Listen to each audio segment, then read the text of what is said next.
the people that we work with, the people that we go to school with, the people that we live beside, the people that we associate with on a regular basis, they will never benefit in a spiritual sense from a godly life unless you live that godly life. Most of them will not turn in the Bible themselves to see how they should live or to see what they're missing in not having a relationship with Christ. Unless you show to them what having a relationship with Christ really means, most of them will never have knowledge of what a relationship with Christ is.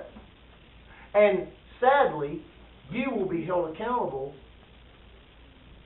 and you will have to give an explanation before God as to why you didn't set an example for them when you were the one who was supposed to reach them to Christ. I fear that when we get to heaven, we're going to see that there were many, many people that God expected us to bring to Him, specifically names, faces, that we failed to bring to Him. And I think it's going to be a very sad day. If bodily exercise profiteth little, but exercising in godliness profiteth in everything, then why do we as Christians refuse to learn what it means to live godly and put it into practice? We don't have a problem.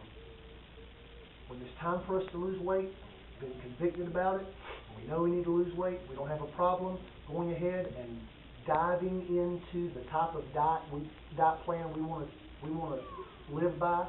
We have no problem in gaining all the knowledge we can possibly gain on that particular kind of diet, how it works with the body, how your body responds to this type of food, that type of food, this portion amount, that portion amount, eating at this time of the day, eating at that time of the day, eating this food, drinking that drink together, and combining these things together and seeing how they work with your body and how your body burns stuff and your metabolism and all this stuff. Glycemic index, all the, you know the terms. When you get ready to lose weight, you do your research on the type of diet you're going to live by, and then you jump in there with both feet on that diet. The reason we don't do the research on godly living and then jump in with both feet on living godly is because we've not gotten to a point where we really want to live godly. The reason we don't do the research on the diet that will help us the most and jump in with both feet in implementing that diet is because we don't want to change our bodies from the way they are right now. We don't want to change our eating styles from the way they are now. We don't want to change our exercise styles from the way they are now. We want to stay the way we are. We may say we don't. We may complain. We may not be happy. But we want to stay this way more than we want to change. And that's why, as Christians, we may believe that the truth of godly living is one that we must implement, but we will never do it. We will never do it as long as we'd rather hold on to the lifestyle that we have now. Churches are filled this morning with Christians who are faithful to come, but unfaithful to live.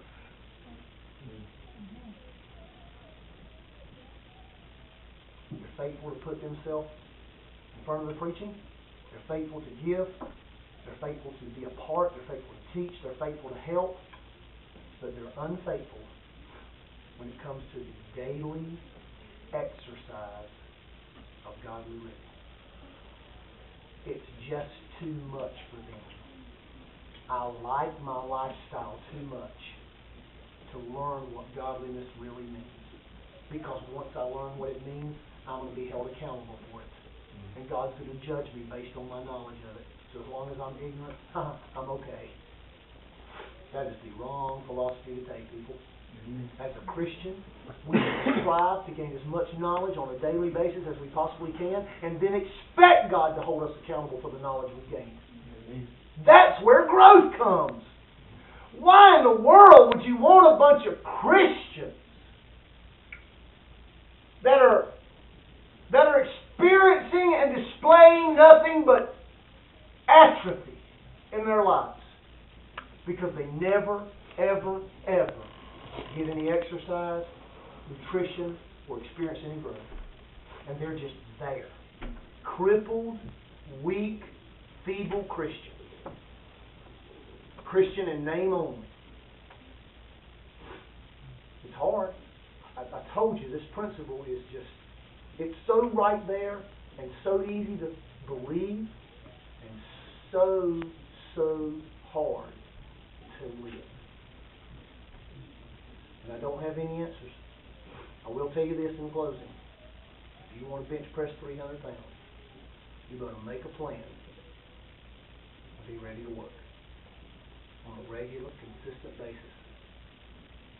And endure the pain and put forth the effort until you see yourself bench pressing 300 pounds. Because it's doable. And if you want to live godly, you must be willing to endure the pain, the suffering that you may have to put up with, and put forth the effort that's involved until you reach the goal of living more godly than you are right now. When you set another goal. God would not ask you to do anything that was impossible to do. He may ask you to do something that is difficult to do, but the more you tear those muscles,